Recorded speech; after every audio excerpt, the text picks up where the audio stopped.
Coast, glad to see you here.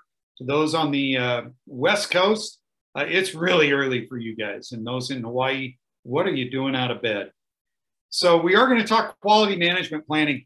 As many of you know, this is not a topic that's old, but rather something new. My position currently with Reach Air Medical is to be assigned to Contra Costa County Fire Protection District. And my main job, although I've been taking care of COVID for the last year and a half, is as their CQI, CQA coordinator and a clinical educator. And those two go together. And so for that reason, I kind of put this together. It's a new topic. I'm excited about it. We're just now finishing up and redoing, again, our quality management plan at ConFire. And so I thought I'd share with you the information that I've developed and found. And if you're interested in making your own quality management plan, I've got a list of resources at the end, me being one of those resources. I'm happy to share any of my materials that I've got that can help you guys. Hopefully you'll be somewhat entertained by the lecture, but even more than that, as I always say, if you can leave the lecture with one thing that you can use in your programs, you will have gained great valuable knowledge. So look for that one item or maybe 10 items that you can take away from this lecture, and we are going to move ahead. So we do have objectives, and you may choose to get all these objectives knocked out as you go through. This is what my hope is for you guys, is that you will be able to get some reasons to implement a QMP, as well as understand what just culture is, culture of safety. We're going to talk about that a little bit. Again, I'm going to get you some resources so you can start to build your quality management plan or QMP. And then I'd like to see, and I'm going to ask you guys flat out in a few minutes on the chat board, where you might see this getting used for your program. So I got to ask Rio, can everybody hear me okay to start with? Because sometimes that's a problem. Are we good? I think so. I can hear you really well. All right, good. I'm not very quiet, as most people who know me can attest. I've got people at my office window here staring in, wondering why I'm yelling. So we'll go ahead and move on then.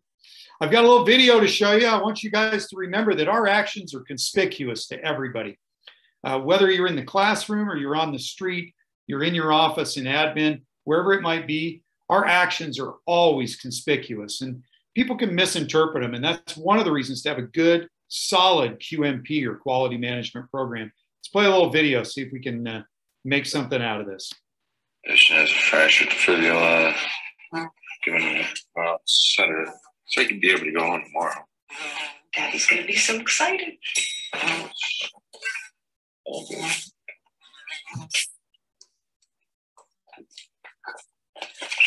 That killed him.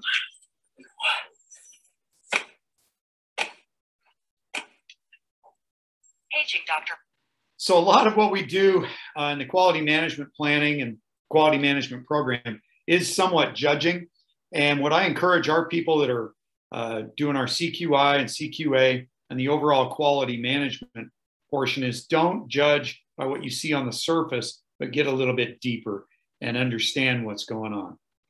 So in the beginning, and we all start with a goal of some kind. Maybe you want that Porsche 911 with a big bow on it for Christmas. Most of us are definitely in need of something, but we don't know what that something is all the time. In my case, I have a drive for personal stuff, but let's talk more about what we have a need for within our programs, our EMS program, whether you're doing education at the EMT paramedic level, or if you're a training officer. We've got to identify what that something is that your program is still lacking that you need. So what I'd like you to do right now is get a list in your head, and let's get us a head start on this program. I'm going to give you about 30 seconds, and I just want you to type into the chat page some of the things that you see your number one need is within your program. What is your need? What could you evaluate possibly, or where is your needs, your greatest need for your program? So I'll give you about 30 seconds here, give that some thought. Then I'm going to ask Rio to kick in and give me the answers, because I'm not letting her sleep while we're doing this lecture.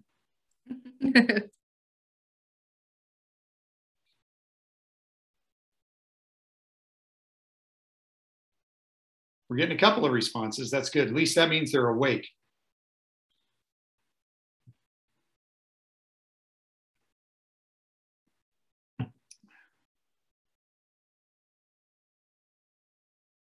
All right, Rio, can you read me a couple Yeah, of what their needs are? Yep. So we have one here that says improving test scores. Whoops, it's bouncing back. Funding for qualified staff. Okay. Effective teaching / student learning. Good. Ladder. Improving retention and test scores. Instructor effectiveness. And improve overall program in measurable ways. That is awesome. Those are all great goals to have and needs. And I appreciate your reading those off for me, Rio. Yeah, of course. We got one more actually. Oh, yeah. Improving engagement. Engagement. And instructor development. And instructor development. And all of those fall into this QMP, regardless of whether you're doing it for, like I am, for a training program that's research or initial, which we constantly do with our programs at Mount Nebo. My goal in the picture here was to get over that wall. The goal was to get everyone over that wall and up to the top level. And that was our need at the time. And so we had to come up with a plan in order to get that. I think you'd all agree that the only way to get a plan executed or to execute and get our needs satisfied is to have a plan in place. Here's what I had on my needs list. I wanted to improve the street knowledge of our EMTs and paramedics coming out of my programs. I wanted a reduction in errors. And right now that's huge on the continuing education side as I'm doing QA and QI for my paramedics and EMTs out on the street with ConFire. Some of the errors are accidental. Some of them are due to lack of knowledge. And we're hoping none of them fall into the third category of they did it on purpose. We're really after patient outcomes. When you tell me that you want student outcomes that are improved, you want better engagement, instructors improvements, that sort of thing, I think we'd all agree that the bottom line is patient outcome for the patients that our students are treating. It's probably the most important thing. Again, you guys listed improved outcomes in class, improved course delivery. I think we're all, again, on that same page with that. And so let's talk a little bit about how we can get those needs. And I started out with that needs list, and that's going to be part of your QMP. So if you start putting those needs into a list, that's going to give you a basis for where to go from the beginning and where you're trying to end up. So how can we achieve them? Well, my true belief is through a comprehensive quality management program. And that quality management program has a large amount of information in it. My chief calls it a lot of fluff, but the bottom line is you need all that fluff to guide people because that plan has got to withstand the test of time. It's got to stand well after I leave ConFire, well after I leave the teaching business. I want people to still have a management program that they can adapt and utilize long-term. So the quality management program overall, what does it involve? Well, an overall system to bring higher quality of delivery of our product. Quality management is not just EMS. The general industries all over the country use QMPs or quality management programs. QIP, quality improvement program, maybe you've heard it called that. I don't like just improvement. I like the word management because truly what we're trying to do is manage our programs and manage the quality. So in our case, that overall system to bring higher quality delivery of our product, which is the product is the EMTs and the paramedics. Those are our customers, and our end customers are, of course, the patients they treat. We're after improved student outcomes and improved patient outcomes. It can be used almost in any setting for almost any type of program or environment. Everything that we're going to talk about doesn't matter what you're going to do. If you're doing EMS as a side job and maybe you work for Chevron, Chevron should have a quality management program, just like we need one. It's designed to be inclusive of our stakeholders, our administration, supervision, employees, students, instructors, those people that are delivering the education in most of your cases, those people need to be included in this management program, with the end users being the beneficiary of the improvements that we make. In the case of an initial EMT or paramedic program, those end users are our students. But again, take it one step beyond that and think, how am I affecting patient outcomes in the end? As a quality management program, and you're going to see this on the next couple slides at the bottom, what do we do and how can we do it better? That's the question a quality management program asks, and that's what I'm going to ask of you guys. So who can use a QMP? Well, I know I can, and you wouldn't be in this lecture unless you could as well.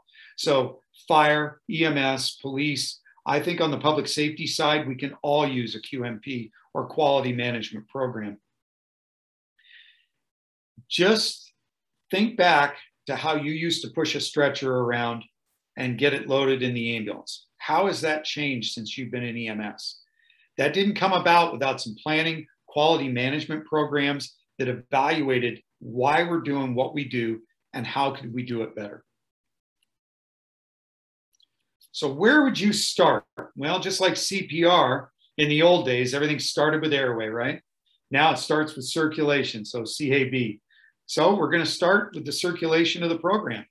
Start with changing attitudes. We've got to get the circulation, not of your body, but of the bodies of those that surround us to get buy-in. They need to recognize what it is and what it isn't, just like you and I do. What it is a way to improve our programs and our outcomes. What it isn't is a punitive system. And we're going to talk more about that in just a minute. Two key starting points for any program to start that quality management is understanding what just culture and culture of safety are. These have been beat into my head for the last 18 months while I've been with Reach Air and Con Fire, and I'm a true believer in them now. Maybe not so much when I started, but I certainly am now, to improve our programs and get them more top-notch than they were before. Even my EMT and my paramedic programs privately needed to improve. And through that just culture of safety, I think they will. We'll talk more about those in just a moment. So what is it and what isn't it? Well, first of all, a QMP is a positive reinforcement. It's a method to improve our outcomes. It's based in facts, not theories, straight up facts. You can have a theory, but we still need to back it up with facts and an understanding of what those facts mean. We need to recognize that mistakes can be turned into learning opportunities. In the classroom, all of us, myself included, have made horrendous mistakes teaching. I can't tell you how far back I go as far as teaching goes. Many of you knew me back then, but it was a blackboard with some chalk. And that's how far back we go. And I can tell you that mistakes I made then, I've tried to rectify for now. It is a critical system at its core, but it's not critical of people. It's critical so that we can evaluate and fix. You've got to have a willingness to make changes as part of your QMP. If your administration doesn't have buy-in on this, we're going to talk more about the admin in just a few minutes, but they've got to have buy-in that this system is going to make changes for the positive. So they've got to be willing to make those changes. Quality management programming is not punitive. It should not be punitive in any way. It is not designed for that. It's truly not looking for errors. Errors are found, but we're truly looking for positives, and we're looking for how we do things and how we can do them better. So errors do pop out. I had one of my paramedics just on Saturday call into our QA nurse and said, I think I gave the wrong medication dose on this call. We'll talk more about the culture of safety and why that's okay to do, whereas maybe 5-10 years ago with Contra Costa, they couldn't have done that. We are not looking to make examples of personnel. That it goes for students or instructors or administrators. It is not designed to be a heavy hand. It's not a big thumb being put down on top of somebody. Heaven forbid this ever be criticism based. That would not be healthy for you, for me, for our students or our staff. It most definitely is not change because we need to change something. It is change based in research, based in stats and facts. So keep those things in mind as we go forward. Okay? Quality management plans and programs are a group effort. And on my staff in our EMS division, we have a division chief. The EMS program director is me. I'm also the CQI coordinator, so I hold both of those and the EMS educator. But we've also got, in addition to the division chief, I've got an EMS chief as well. And then I've got a captain that's on the group and a physician. In your case, you can design this any way you want as far as who would be involved, but having a division chief or a dean maybe involved, the program director. If you're running multiple programs and you've got multiple coordinators over those, I would recommend that. I'd recommend getting a CQI, CQA coordinator, somebody who is constantly doing research for you. I'd love to tell you that every one of you guys has an unlimited budget. You do not. So in order to pay for something like that, you probably, and I've already heard it from one of you, your first project and quality management plan may address directly funding for your program and maybe increasing the size of your staff so that you folks aren't working 90 hours a week to put on a paramedic or an EMT program. I already know how much work it is, how many hours you guys put in. So maybe that's a good starting point to get more funding for us. Get more buy-in though from that dean, from your department chairs. And if they're on this committee and they see the improvements that can come, it's very plausible that you're going to get more funding. I like to involve the students on this, and for a paramedic board, as you know, you've got to have a student and some student input. I would put them on the QMP board as well, and maybe an outside party, a disinterested third party, possibly your stakeholder, maybe one of your places where they do rides at, and get them involved because we need to know the outcome of our students and what's going on. So the key components of this are to recognize it's everybody's responsibility to make this happen. Please recognize that everything needs to be defined and measurable that we're putting into this program. You can't have abstract items out there that aren't measurable. That doesn't work. It needs to be constantly analyzed. We need to be constantly analyzed and rewarded for good, and then right the ship when it goes bad. Patient improvement, again, I'm a firm believer your students are the goal here, but patient improvement is the end goal, right? It's not just a student we're trying to put out, we're trying to improve students. This thing has got to be embraced by all the stakeholders that are out there. That's every location where your folks ride, that's your instructors, your dean, your department chair, the program directors, everybody, top to bottom, has got to be bought in on this. It's a commitment to improving outcomes. No matter what you do with this program, commit to improving your outcomes. Be willing to accept change and get buy-in from those stakeholders, again, buy-in from your administration and buy-in from the students and the employees. If you have all of those components, then you can truly decide, why do we do what we do and how can we do it better? Instead of what are we doing, figure out the why. And if you can figure out the why with your dean, your students, your employees, your staff, your fellow coordinators, I think you'll have a good QMP. And be accepting of a self-evaluation once in a while. Sometimes we need to look in the mirror. And part of QMP is having everybody on that staff look at themselves. So it's time for a little bit of chime in here from you guys. Let's ask, and I'm going to ask Rio to kick in here. Maybe we can get somebody to participate. What is quality assurance? We only need one or two people to kind of chime in. What do they see as quality assurance? What does it mean to them? It can be pretty brief. And if I know EMS instructors, they are not going to chime in fast. I'm watching for the number to change, Rio. I know, me too. Well, let me share with you what I believe quality assurance is. Oh, we got one.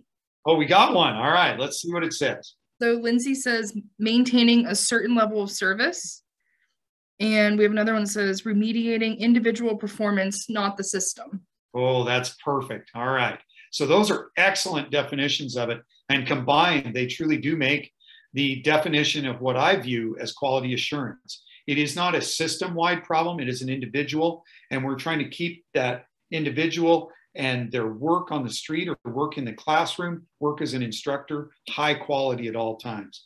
Now, the next question is, how do they determine what quality improvement is to them?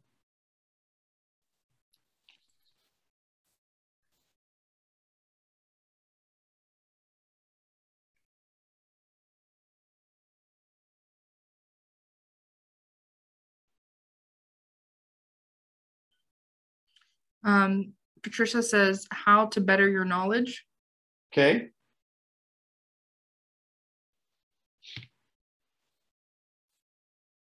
So quality improvement to me, as we're kind of waiting, is more system-wide. Quality assurance is an individual, but when I recognize several individuals are doing something wrong, let's say they've all missed the same question on a test on how many compressions per minute we should be doing CPR.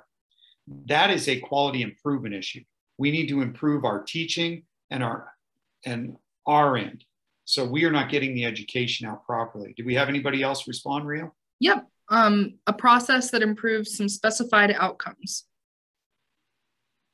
There you go. Somebody is either really, really smart, and I'll give them that one, rather than just they looked it up. But that is an awesome response. And that's exactly what I was looking for. So again, we're trying to improve overall outcomes for the entire system rather than an individual. And we will come back to these later as we start talking more about the program and how it runs. So adjust culture, and kind of an open-ended question. Who knows what this is? So I'm sitting in my lecture or in my interview for Contra Costa County Fire and with Reach Air.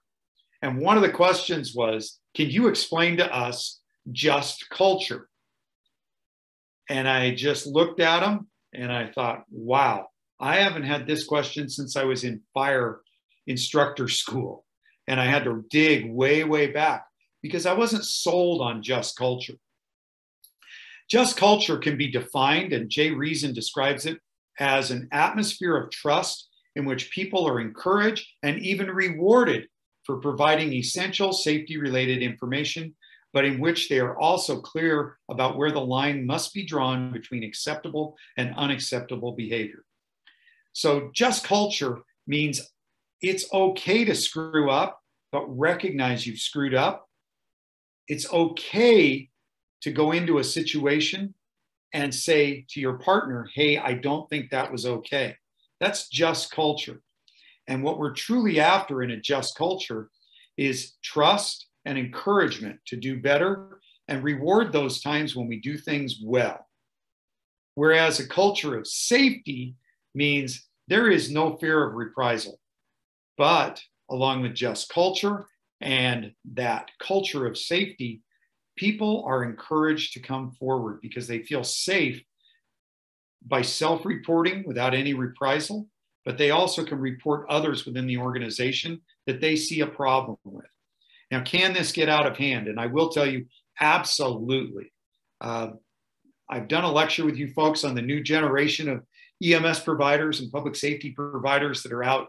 And we've talked about this ad nauseum, I think, with the me generation, and they want to make themselves look better. So we, as administrators, have to be very, very careful about how we approach each and every report that we get. We don't want to chastise anybody, but we also want to allow people to come forward without fear of reprisal. So they stay anonymous. Was there another question up there, Rio, or are you still good? Not a question. It was just a response to your last question. Oh yeah, what was it? She said how to improve our skills / PT care. Okay, and that's it. That's very good. All right. Okay. So why are both of these needed? That's the question I had to ask myself when I got to Con Fire. Why was it so important that they asked me what the culture of safety was and what just culture was? And I decided, because they had not really anybody doing the job that I was doing. They were supposed to, but nobody really took it seriously. And for that reason, they wanted to make sure they hired somebody who was open to suggestions, open to making change and giving them suggestions, and not afraid to suggest something. So unfortunately, they hired an old fart who doesn't mind telling people what he thinks, which was me. And then also somebody who was very open to suggestions and make changes as needed and suggest those changes. Culture of safety has to be an idea that reporting errors, hazards that maybe we find, and on the helicopter, culture of safety is imperative, because if there's a hazard one person on the bird sees, they've got to be willing to speak up and speak their mind to their coworkers. If they can't do that without embarrassment or without a fear of being embarrassed by somebody else, they really would risk the safety of the crew on that helicopter. All right, about beat that horse to death. That open conversation is a culture of safety, and I think an open sharing of ideas for the end result. And it's got to be agency-wide or department-wide, where the future of our programs, the future of our students, the future of our patients really depends on it. So once again, another question, and we'll just leave this one, I'll answer it for you. But what is quality to you guys? What does quality mean? And I'm not going to leave this closed. I am going to ask some folks to put into the chat board what they believe is quality. What is quality to you guys? What does it mean to your students? Maybe to your patients? What does it mean to your admin? It's a hard word to define.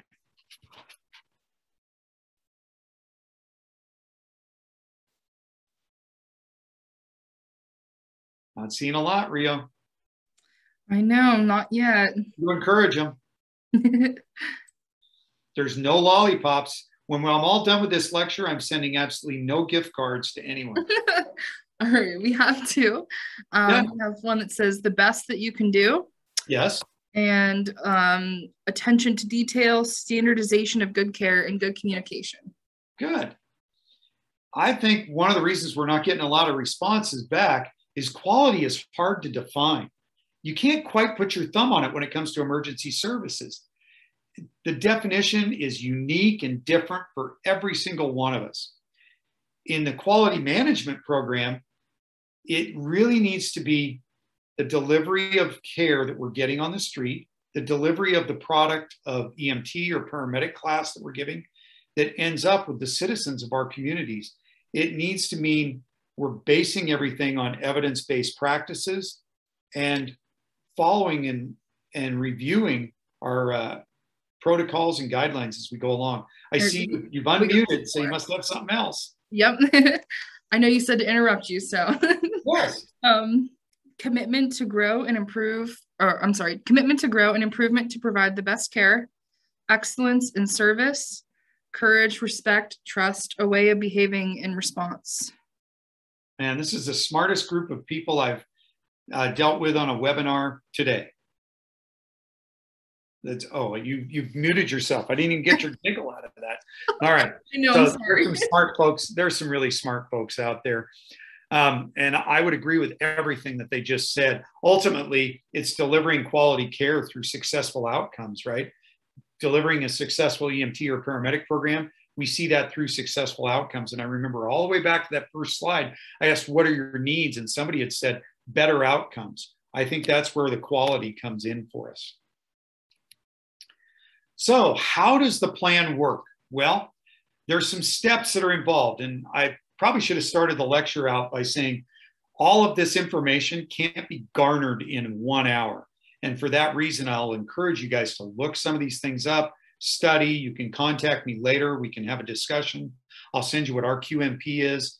I'll share that with anybody that wants it because I had to go find one. Mine's still got some notes on it for things that we're still trying to change. So how does it work? Well, number one, you need a plan. So to get started, we got to assemble a team. We've got to evaluate as part of our plan what our current approach to. In the case of an education program, how are we delivering the material? Are we doing an online, a hybrid? Are we doing all face-to-face? Are we stuck in that face-to-face world that is so 2018? Or are we able to move on to a hybrid program? Has COVID changed us? I will tell you that it has changed the way we deliver our programs completely. Getting older folks on my fire department to understand that education is not all sit in a line and listen to somebody lecture for 4 straight hours has been a struggle. But I'm making slow inroads with that. I needed them to examine their current approach to everything they did when it came to education and delivery on the street. We identify possible solutions or potential solutions and develop an improvement theory, a way to solve the problem. So once you've got your plan in place, this is how we're going to put together specific items. So we'll identify the problem. We're going to assemble a team to solve the problem and get our approaches for how we're doing things. Again, identify some potential solutions and then try it, which is the next step, okay? The next step is to do it. Test the theory for improvement. I would suggest maybe in one small EMT class or paramedic group, maybe you try a new teaching technique, something that's just off the wall completely. As you guys know, Margaret and I are real big on games in the classroom. Maybe that's something you've never done before. Get a hold of Margaret and I and we'll set you up with a couple of ideas. Maybe you've been playing way too many games and instead you need to sit them down in row after row and lecture and change things up. Try it out on smaller groups. Use the data that you gather from that small group to study and evaluate if it was effective. And then lastly, standardize that improvement and develop another new theory. Never let yourself rest when you're done. Establish yourself as somebody that plans for the future. And that's how we should do this, is a plan, do, study, and then act. Now, for me to get up on that beam up there, there was definitely some planning that went in. Somebody had to try it out before me. And then I studied like crazy to see if any of their ropes weren't tied properly. And then I acted on it. So up we went. Some of the guiding principles for a quality management plan and implementing the QA/QI program is to make sure it's customer or patient focused. In the case of most of you guys that are out there right now, it's customer focused or student focused. So that's where we want to put our focus. Leadership is huge, engagement of people, a process approach, improvement overall, evidence-based decision-making, and then relationship management. I'll go through each of these real quick with you. So the customer or patient focus for us is to set standards that are attainable and expectations that are attainable. Then we meet or exceed those. That's part of the way that we recognize our quality improvement, quality assurance programs. Focus on the needs of our community by consistently improving. In the case of an EMT or a paramedic program, we're focusing on their needs.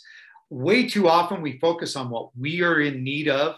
Think about what those kids are needing, and sometimes that's a way to start selling to the administration. For the kids, for the students that are in our programs, they need more faculty. Not I need it, but our students would do better. The outcomes would be better. If we can focus on those students we have, there's a really good chance that you'll get across your point a little bit better. Focus on improving outcomes, which a lot of you are trying to do. Consistent evaluation leads to changes and improvements. I will say before I move on that that sign at the very bottom, every day we make it, we'll make it the best we can. I believe in that saying, and that came from the Jack Daniels plant in Tennessee. So if a whiskey maker can say that, why can't we? That every day we make it, we'll make it the best we can. And I truly believe that every day I wake up and I want to make today better than yesterday. So leadership's important. Now around my house, I can show you exactly who the leader of our place is, and she will give me that right hook anytime I say anything different. Cohesive and progressive leaders are imperative. I try to be a progressive and somebody that's cohesive when I'm leading the program, and allow those that are leading me to also be progressive. Don't be a naysayer. We need to have commonly aligned goals and ideas with our leadership. United leaders in quest of improving system and delivery of care is imperative to making sure that QMP goes through and a new idea gets to happen and to change and allowed to morph into something that's improved. Remember, leaders cannot be effective without good communication. So that's why those monthly meetings with our quality management team, our EMS team on a bi-weekly basis, those really, really help. You may not care that somebody's teaching 10 CPR classes this week, but it's important to talk to them and understand where they're coming from. And when they need some help, reach out and help them. That communication will be huge.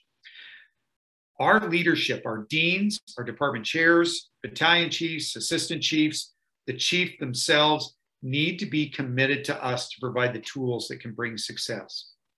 We need to engage people, engage all people, regardless of how they look, how they act. We want involvement of personnel at all levels, from the student all the way up to the leadership. We want to engage them and empower them. We empower our staff, we empower our students to help promote new ideas. We want them coming up with new ideas and them to promote doing the right thing, them to promote passing those exams successfully. They need to help us do that. Without the student buy-in to help each other, we're not going to get anywhere with our classes. Encourage an open dialogue. I always said I had an open door until my door got shut to talk to a student. It's not any different today. You need an open dialogue, an open door. And again, the self-evaluation. Encourage everyone to evaluate how they are doing things. Now, back at the Jack Daniel's plant, they work on a process approach, right? To make that whiskey the very best they can. They pride themselves on a consistent product coming out of those barrels. Now, I no longer drink alcohol, but if I still did, Jack would be on my list.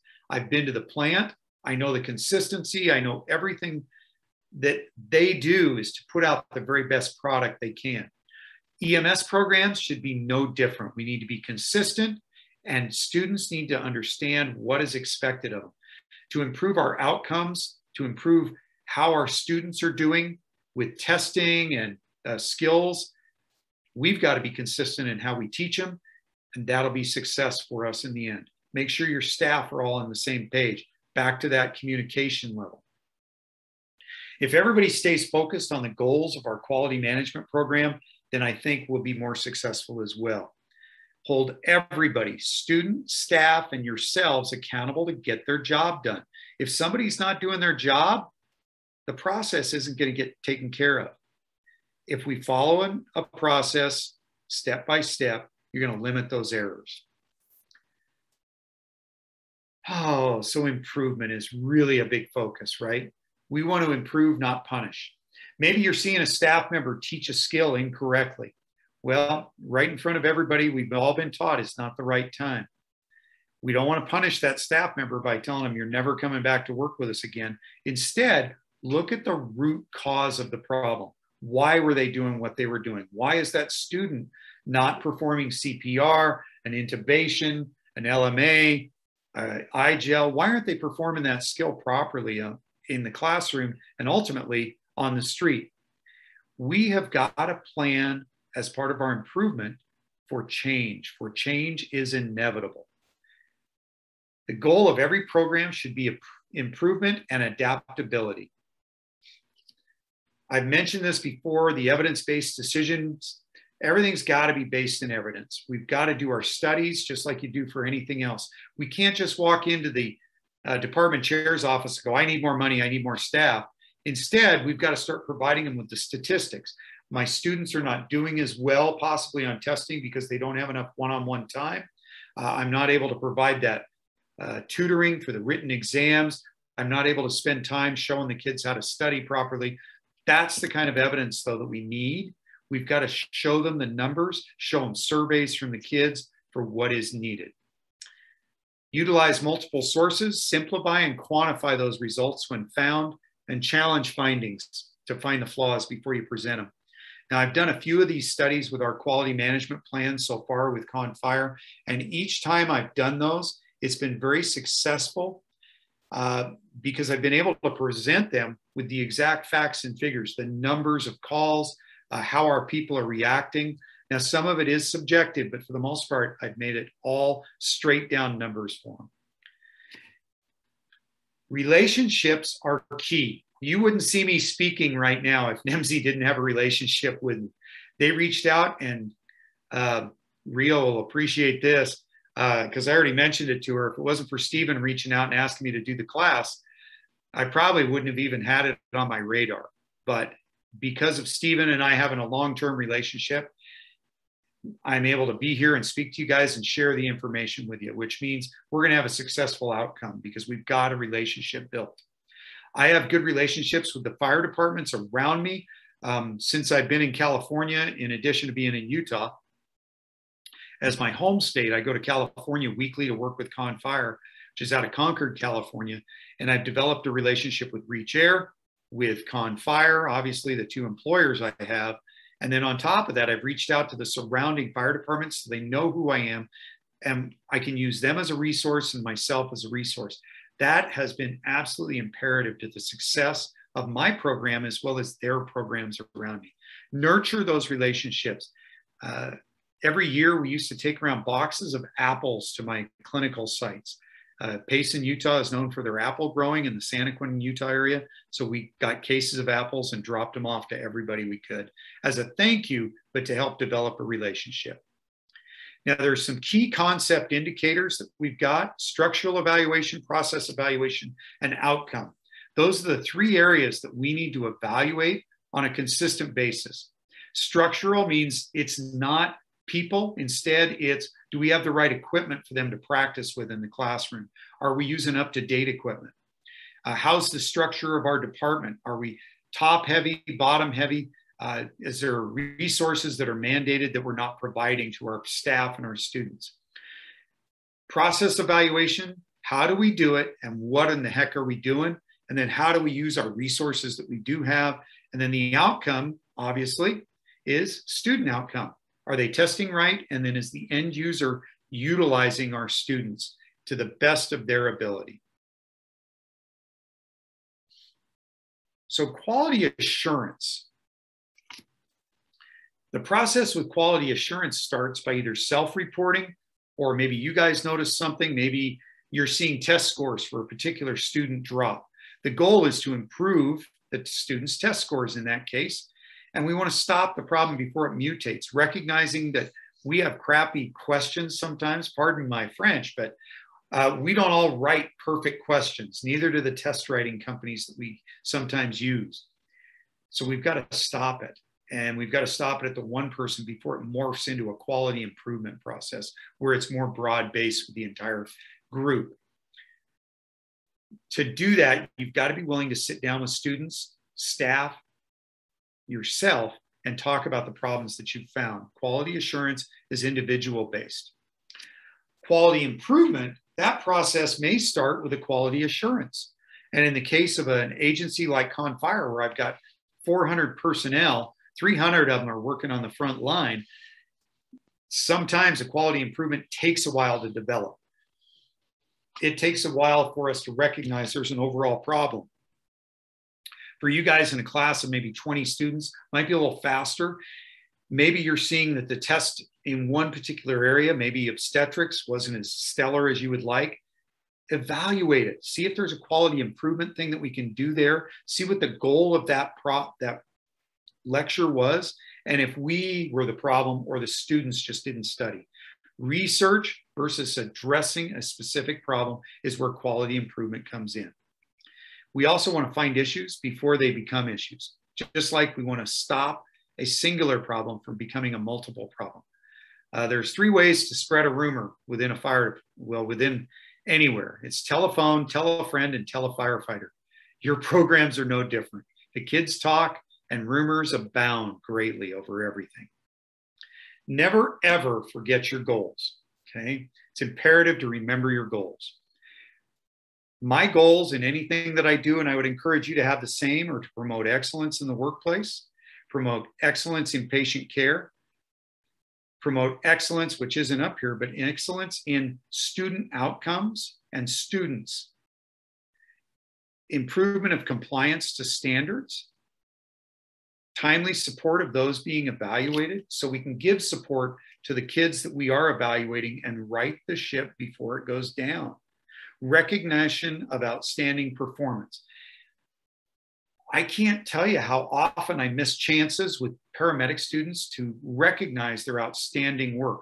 It could have been the worst student in my class, and when he did something good, I should have been recognizing him for that good work. Instead, I got caught up in the minutia a lot of times of just teaching.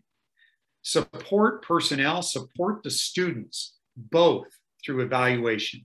Constantly evaluate your staff and your students. And then remember that education and improvements can be had, but we've got to stay focused on the prize, focus on the end result.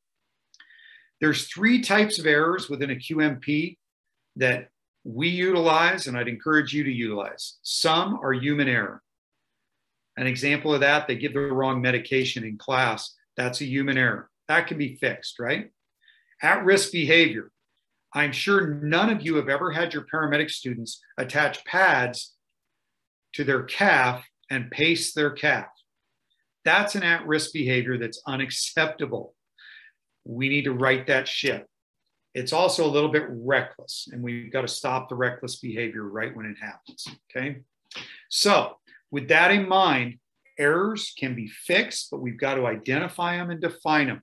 When you identify them, you're going to be able to solve the problem. You know, another example is some of your students maybe not listening to their preceptors out on the street. That's reckless behavior for them. Okay? It's going to come out as poor for our student and for our outcome of our patients that they're treating. They are an extension of not only our medical director, but of you guys as well. All right, so what are the resources out there? Well, there's Simply Learn. I found these just this week online. I've used many, many resources. I love Dr. Google for this part. And there is no state or county ENS authority, it's EMS authority. Apologize for the misspelling there. Simply Learn is a company that offers help with quality management planning. You can also go to the government website, the HRSA website, bbchc.hrsa.gov. If you type in that whole one there, and I'm going to leave that up in case anybody wants to write them down. Clinical quality, quality-improvement.html. That's a document you'll find in there and a whole program. The FDA also has a quality improvement, quality management program. And I found that to be a very helpful site. Again, your state, your county, EMS authority probably has a QMP, or they may call it a QIP for quality improvement. Again, I prefer management rather than just saying, we're going to improve. I like to manage the whole thing. Recognize resources that are near you. There's agencies in your vicinity, other colleges that are out there. Rio, we've missed a question. I see one. Yeah, it just popped up.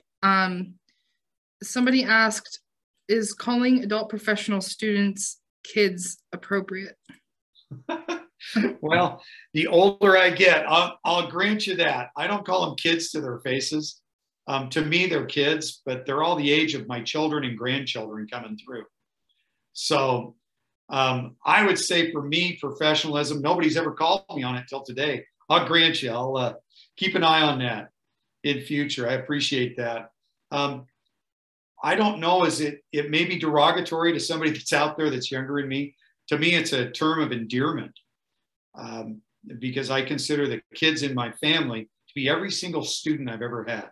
I consider them to be one of my children and somebody that I want to see succeed. So I hope that kind of answers your question as to why I use that term. It's not meant to be derogatory. It's meant to be a term of endearment.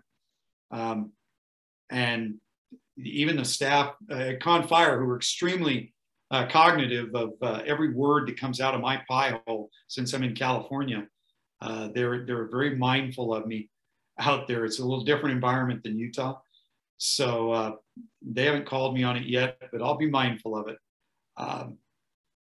What they have told me is that the students have never argued with me about being called my kids because they recognize that I treat them as family. So if that's not a term of endearment to you, I apologize to that. But at the same time in Utah, I got a little drawl going on after living in California growing up and then moving out to Utah. My vernaculars have changed. If I told you that I told one of my COVID cases that he was a sick little pup, many of you would not even understand that, whereas some of you would, depending on where your background is. So that's a little bit of Utah drawl. Again, resources. Utilize your agencies that are close by. And of course, I am out here as a resource. All right, so what does a final project look like? Well, nothing is final. Just like those flowers in the picture, those are not final. It is a living document and it's going to be really long. Ours is up to 60 pages so far. And then from there, we get quality management topics that we branch off from there on a regular basis.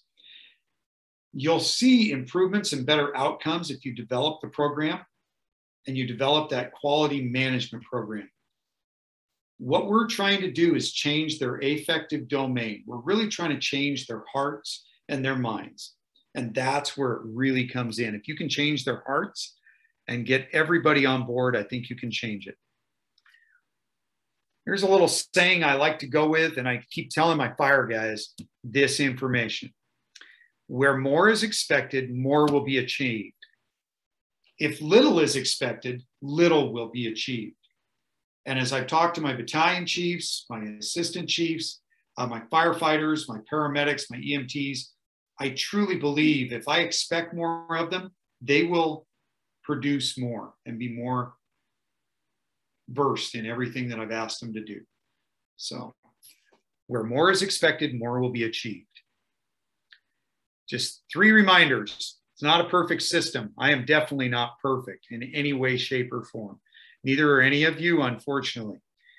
We all try to improve, and that's the purpose between a QMP. Get buy-in from your administration, get buy-in from your staff, and remember the bottom line question from today. Why do you do what you do, and how can you do it better? It's that question for you as it is for every one of your staff and your students.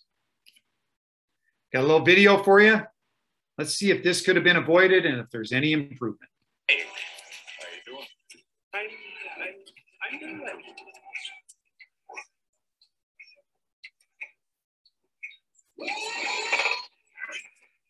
Don't mind me, Mr. Quinn. I'm just a curious little writer. I appreciate your agreeing to undertake this.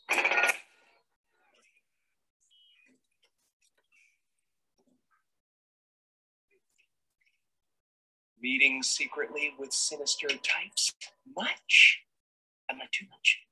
Much too much.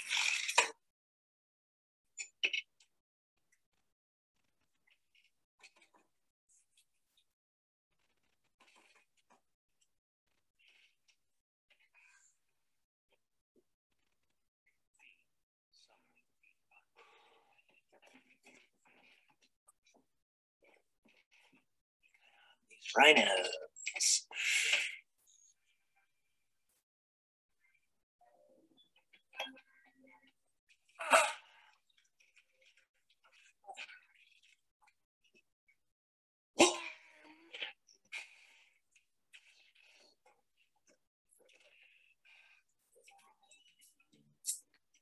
I had a dog, and his name was Bingo.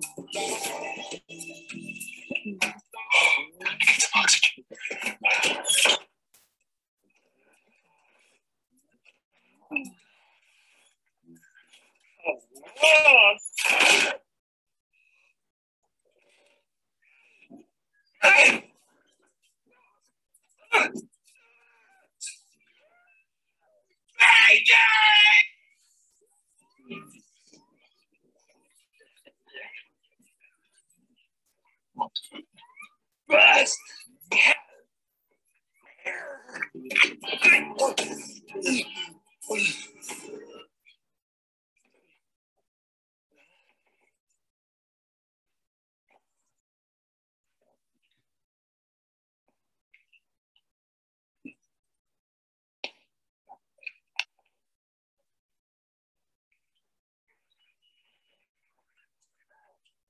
Girls.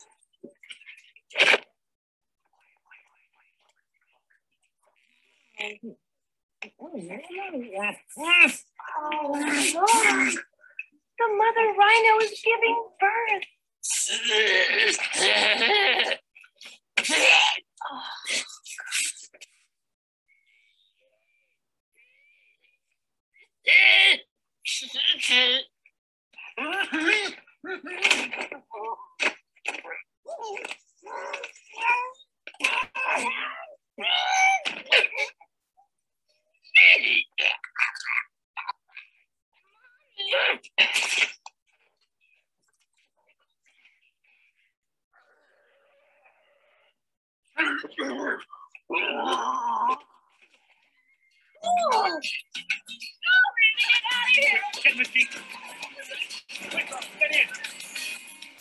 Welcome to quitting. Well, there's an image you're never going to get out of your minds. I hope you guys enjoyed today. I hope you take a little bit of something away from the lecture. There's my information if you want to reach out to me by Gmail, or you can reach out to me by cell phone, text, whatever works for you if you need some information. I'm going to make sure Rio gets these slides. If you so desire to have them, you're welcome to them. And Rio, I be done. I got 2 minutes left. I appreciate your time, folks. Perfect. If anybody has any quick questions that you want to ask, now would be the time. No, that was not a real rhino being born. Oh. And yes, we use that in our childbirthing class. Uh-oh, there's one on the chat board. No more safari vacations. There you go. No more going on safari.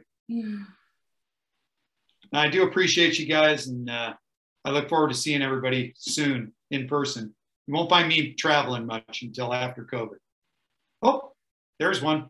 All right. So, well, somebody says thank you. And then somebody asked why you used that video. Because we could all improve on how we do things. And that's a good question to have. So bottom line here is, had Jim Carrey planned better, the machine would not have broken. That would have been solved in quality assurance or quality improvement overall, and a good evaluation of his needs and wants. He wanted to spy on those guys. Probably getting a faulty machine like that rhino was not appropriate. And for the family, they will never go back again on a safari. So that's quality assurance right there. Not a question, but Robert says, thanks, Kirk. Nice presentation. Thanks. Keep the bad ones out. No, it's all good. Looks like all positive. I think that might be. As I tell everybody at Reach, or when I do my lectures for Reach Air, I tell you that if you have a good evaluation, I send it into NAEMSE. If you have a bad one, there's my cell phone number. Also, just so everyone knows, I just sent the link to register for your CEU in the chat. And if you miss it there, it'll be in your follow-up email tomorrow. But I think we're good. And I'll make sure that everybody gets your information and your slides and everything. And thank you for being willing to share that with everybody. Hey, thanks. Have a great day, you guys. I'm going to stop sharing my screen, I guess. Sounds good. Have a great day. Thank you. You too. Thanks. Bye.